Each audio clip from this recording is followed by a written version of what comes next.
Hi friends, എല്ലാവർക്കും പുതിയൊരു വീഡിയോയിലേക്ക് സ്വാഗതം. ഇന്നത്തെ വീഡിയോ എന്ന് പറയുന്നത് നമ്മൾ കുട്ടികൾക്കൊക്കെ സ്നാക്സ് ടൈമിൽ കഴിക്കാൻ വേണ്ടിയിട്ട് കൊടുത്തു വിടുന്ന ഒരു ഫ്രൂട്ടാണ് ആപ്പിൾ.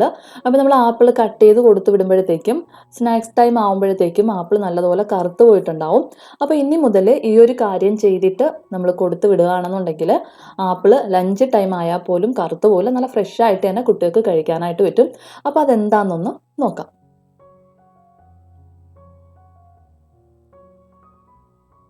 അപ്പോൾ അതിലേക്ക് വേണ്ടിയിട്ട് ഞാനൊരു ബൗളിലേക്ക് കുറച്ച് വെള്ളം എടുത്തിട്ടുണ്ട്. നമ്മൾ സാധാരണ നോർമലായിട്ടുള്ള വെള്ളമാണ് എടുത്തിട്ടുള്ളത്, സാധാരണ പച്ചവെള്ളമാണ് എടുത്തിട്ടുള്ളത്. ഇനി ഇതിലേക്കൊരു 1/2 ടീസ്പൂൺ അളവിൽ ഉപ്പ് കൂടെ ഒന്ന് ചേർത്ത് നന്നായിട്ടൊന്ന് മിക്സ് ചെയ്ത് കൊടുക്കാം. ഇനി നമുക്ക് നമ്മുടെ ആപ്പിൾ നമ്മൾ ഏത് സൈസിലാണോ കട്ട് ചെയ്യുന്നത് ആ ഒരു സൈസിലൊന്ന് കട്ട് ചെയ്ത് എടുക്കാം. ഞാനിപ്പോൾ തൊലിയോട് കൂടിയിട്ടാണ് ആപ്പിൾ കട്ട് ചെയ്ത് എടുക്കുന്നത്. ഇനി നമ്മൾ കട്ട് ചെയ്തെടുത്തിട്ടുള്ള ഈ ആപ്പിൾ നമ്മൾ ഉപ്പ് ചേർത്ത് വെച്ചിട്ടുള്ള ഈ വെള്ളത്തിലേക്കൊന്ന് ഇട്ട് കൊടുക്കാം. ഉപ്പ് വെള്ളത്തിലിട്ടതിന് ശേഷം ഒരു 2 മിനിറ്റ് നമുക്ക് അങ്ങനെ ഉപ്പ് വെള്ളത്തിലിട്ട് വെച്ചിരിക്കാം. ഈ ആപ്പിൾ എല്ലാം തന്നെ ഒന്ന് മുങ്ങി നിൽക്കത്തക്ക രീതിയിൽ വേണം നമ്മൾ വെള്ളം ചേർത്ത് കൊടുക്കാനായിട്ട്.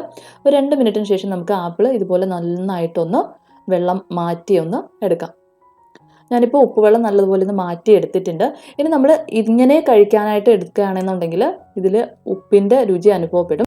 അതുകൊണ്ട് നമുക്കിനി ഇതിലേക്ക് സാധാരണ ഉപ്പൊന്നും ചേർക്കാതെ നമ്മുടെ സാധാരണ പച്ചവെള്ളം 1-2 ഗ്ലാസ് ഒഴിച്ച് നന്നായിട്ടൊന്ന് കഴുകിയതിന് ശേഷം നമുക്കിത് സ്നാക്സ് ബോക്സിൽ ആക്കാവുന്നതാണ്. ഇങ്ങനെ ചെയ്തു കഴിഞ്ഞാൽ ഉപ്പിൻ്റെ ആ ഒരു ടേസ്റ്റും ഉണ്ടാവില്ല. അതുപോലെ തന്നെ നമ്മുടെ ആപ്പിൾ നല്ല ഫ്രഷ് ആയിട്ട് എത്ര മണിക്കൂർ വേണമെങ്കിലും ഇരുന്നോളും. അപ്പോൾ എന്തായാലും ഈ ഒരു രീതിയിൽ ഒന്ന് ട്രൈ ചെയ്ത് നോക്കുക.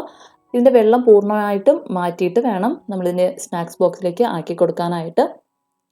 അപ്പോൾ ഈ ഒരു രീതി ഉപയോഗിച്ചിട്ട് ഒന്ന് ചെയ്ത് നോക്കുക. അപ്പോൾ നിങ്ങൾക്ക് വീഡിയോ ഇഷ്ടപ്പെടുകയാണെങ്കിൽ ഒന്ന് ലൈക്ക് ചെയ്തേക്കണേ. അപ്പോൾ പുതിയൊരു വീഡിയോയിലൂടെ നമുക്ക് വീണ്ടും കാണാം. അതുവരെ താങ്ക് യു, ബൈ.